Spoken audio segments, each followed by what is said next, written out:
నీ మాటలు పడ్డాయా?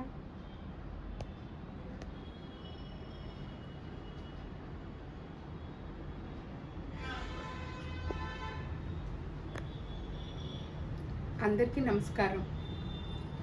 ఫ్రెండ్షిప్ రెసిషన్ ఈ మాట మనం ఇంతకుముందు ఎప్పుడు ఎక్కువగా friendship recession leads to loneliness. నిజమైన స్నేహితులు, ఆప్తులు, సన్నిహితులు, ప్రాణ స్నేహితులు తగ్గిపోతున్నారు. ఎంత ఎక్కువగా తగ్గిపోతున్నారంటే, ఇది అమెరికాలో స్టాన్ఫోర్డ్ యూనివర్సిటీ వాళ్ళు ఒక రీసెర్చ్ నిర్వహిస్తే చాలా ఎక్కువ మంది లోన్లీనెస్తో సఫర్ అవుతున్నారు. దీనికి స్నేహభావం, సన్నిహితత్వం తగ్గిపోవటం మూలాన అని. స్నేహితులు ఎందుకు తగ్గిపోతున్నారు అని నెమ్మదిగా ఆరా తీస్తూ ఉంటే ఈగోలు మీకంటే మేమే ఎక్కువ, మేమే గొప్ప, మేమే అధికులం అని ఎంత దగ్గర ఫ్రెండ్స్లో అయినా కూడా ఈ ఈగోలు ఎక్కువైపోతున్నాయి. ఈగోని యూగో అంటే కానీ మనం మంచిగా అందరిలో నలుగురిలో కలివిడిగా బతకలేం. ఈ లోన్లీనెస్ ఎంత డేంజర్ అంటే మానసికంగా కూడా మనం కుంగిపోతాము, డిప్రెషన్కి గురవుతాం.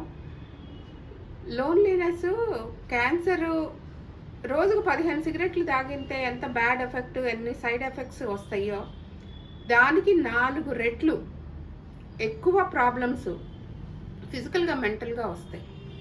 సో మిత్రులారా, ప్రాణ స్నేహితులని కాకపోయినా స్నేహితుల్ని, సన్నిహితుల్ని మనకి కష్టమైన, క్లిష్టమైన సమయంలో మన భావాల్ని అర్థం చేసుకొని మనతో ప్రయాణం చేసి మనతో భావాల్ని పంచుకునే వాళ్ళని ఎప్పుడూ దూరం చేసుకోకూడదు. అలా దూరం చేసుకుంటే మనకి మొదటి 1-2 రోజుల్లో ఏమన్నా హ్యాపీగా ఉంటుందేమో, కానీ లాంగ్ రన్లో మాత్రం మనకి ఆ షార్టేజ్ తెలుస్తూనే ఉంటుంది.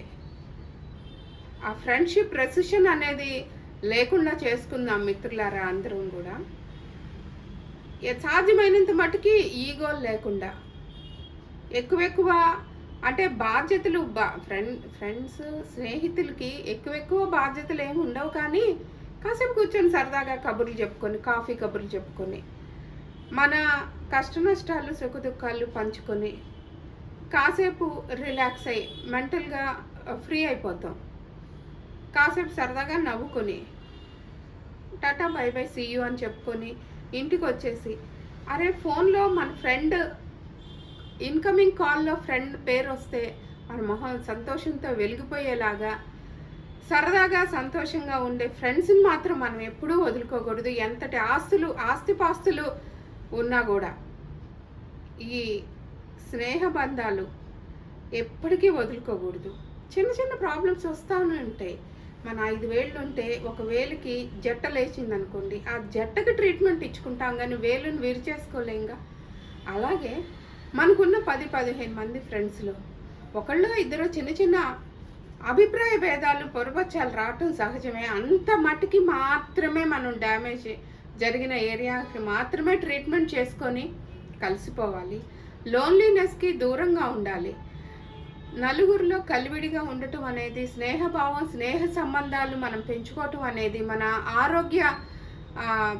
మన మానసిక ఆరోగ్యానికి చాలా ఎక్కువగా తోడ్పాటునిస్తుంది. కాబట్టి మిత్రులారా, మనందరం కూడా ఈగోలు పక్కన పెట్టేసి, ఈగోల్ని యు గో అనేసి స్నేహ సంబంధాలని మంచిగా పదిలంగా కాపాడుకుందాం. ఫ్రెండ్షిప్ రెసిషన్ అనే వర్డ్కి దూరంగా ఉందాం. షార్టేజ్ ఆఫ్ ఫ్రెండ్స్ అనేది లేకుండా చూసుకుందాం.